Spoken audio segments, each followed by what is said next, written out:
नमस्कार मित्रांनो, मी गणेश वानकर. इन्फिनिटी स्पर्धा परीक्षा अकॅडमीच्या या व्हिडिओमध्ये तुम्हा सर्वांचे स्वागत आहे.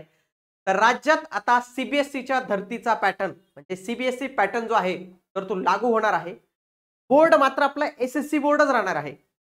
म्हणजे महाराष्ट्र शासनच सगळं करणार आहे, परंतु पॅटर्न, पुस्तकं आता सगळं सीबीएसई पॅटर्न प्रमाणे जे आहे तर ते होणार आहे. फार महत्त्वाची बातमी आहे. फी वाढणार आहे का, काय काय चेंजेस होणार आहेत, ही सर्व गोष्टी आपण आजच्या या व्हिडिओमध्ये बघणार आहोत. म्हणून तुम्ही हा व्हिडिओ शेवटपर्यंत पूर्ण बघा.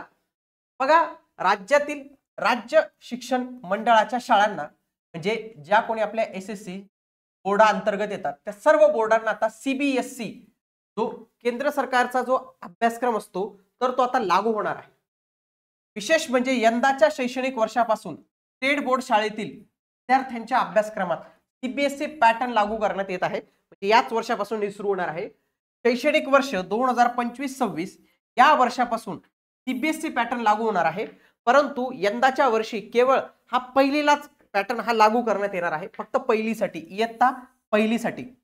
त्यामुळे पहिल्या पेजमध्ये शिक्षण विभागाकडून केवळ पहिलीसाठी हा पॅटर्न राबवण्यात येणार आहे सीबीएसई.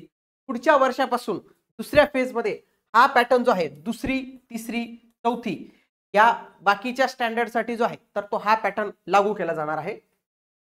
बघा, सीबीएसई पॅटर्न लागू केल्यामुळे मुलांच्या फीज मध्ये वाढ होईल का, इथं स्पष्ट म्हटलेलं आहे शिक्षण मंत्री दादाजी भुसे यांनी की कुठलीही फी वाढ होणार नाही सीबीएसई पॅटर्न लागू झाल्यानंतर. पुढे मराठीचं काय होणार, ऍक्च्युली काय असतं की जे सीबीएसई पॅटर्न आहे तर तो देश लेवलचा जास्त विचार करतो. याच्यामध्ये जर आपण पाहिलं तर विषय कसे असतात की भारताचा भूगोल, व भारताचा इतिहास, जगाचा इतिहास, जगाचा भूगोल, म्हणजे असे विषय त्यांचे जास्त असतात, ते त्याच्यावर जास्त भर देतात.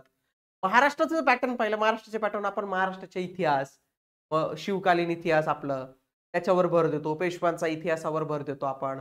महाराष्ट्रातील समाज सुधारक यांच्यावर आपण जास्त भर देतो. त्याच्यानंतर महाराष्ट्राचा भूगोल आहे, महाराष्ट्राची मृदा, महाराष्ट्राचे प्रशासकीय विभाग याच्यावर भर असतो. मग हा जर सीबीएसई पॅटर्न लागू केला तर याचं काय होणार. तसेच सीबीएसई मध्ये मराठी विषय शिकवला जात नाही, मग या मराठी विषयाचं काय होणार. असे प्रश्न विचारले गेल्यावर त्यांचं उत्तर आलेले आहे की सीबीएसई पॅटर्न लागू करताना 30% स्थानिक सवलत दिली जाते. 30% स्थानिक सवलत दिली जाते. म्हणजे तुम्ही अभ्यासक्रमात तुमचे 30% सिलेबस हा स्थानिक टाकायचा. म्हणजे काय, महाराष्ट्राचा इतिहास, महाराष्ट्राचा भूगोल, महाराष्ट्राची संस्कृती या ज्या काही गोष्टी आहेत ना तर मराठी हा विषय आहे तर तो आपण त्या अभ्यासक्रमात ऍड करू शकतो. म्हणजे तो राहणारच आहे. म्हणजे असं नाही होणार की महाराष्ट्राचे समाज सुधारक गायब होऊन जातील, महाराष्ट्राचा इतिहास गायब होऊन जाईल, महाराष्ट्राचा भूगोल गायब होऊन जाईल, अशा काही गोष्टी होणार नाही. पॅटर्न सीबीएसई प्रमाणे असेल, म्हणजे सीबीएसई प्रमाणे त्याची जी लेवल असेल ना ती हार्ड लेवल. पुन्हा सीबीएसई प्रमाणे जे वेळापत्रक असतं ना परीक्षेचं ते वेळापत्रक आहे. मग डायरेक्ट सीबीएसईची पुस्तकं घ्यायची का पुढील वर्षापासून, तसं नाही. पुस्तकं महाराष्ट्र शासनाचीच घ्यावी लागेल तुम्हाला. परंतु ते काय करतील, सीबीएसईच्या धर्तीवर नवीन पुस्तक निर्मिती करतील. ते नवीन पुस्तके निर्मिती करतील. मेन सीबीएसईच्या धर्तीवर जे मॅथ आणि सायन्स असतं ना तर ते व्यवस्थित पद्धतीने स्ट्रीमलाईन होऊन जाईल. ते एक फार महत्वपूर्ण गोष्ट होती. राज्यातील सर्वच शाळांना मराठी विषय हा बंधनकारक आहे आणि त्याच्यात शिकवणाऱ्या व्यक्तीकडे पण मराठी डिग्री असणं आवश्यक आहे, अशी पण अट या माध्यमातून जे आहे ते टाकून दिलेली आहे. भविष्यात अशाच माहितीपूर्ण व्हिडिओसाठी तुम्ही आपल्या इन्फिनिटी स्पर्धा परीक्षा अकॅडमी या युट्यूब चॅनेलला जरूर सबस्क्राईब करून ठेवा. भेटूया आता आपण पुढील व्हिडिओमध्ये. तोपर्यंत जय हिंद, जय महाराष्ट्र.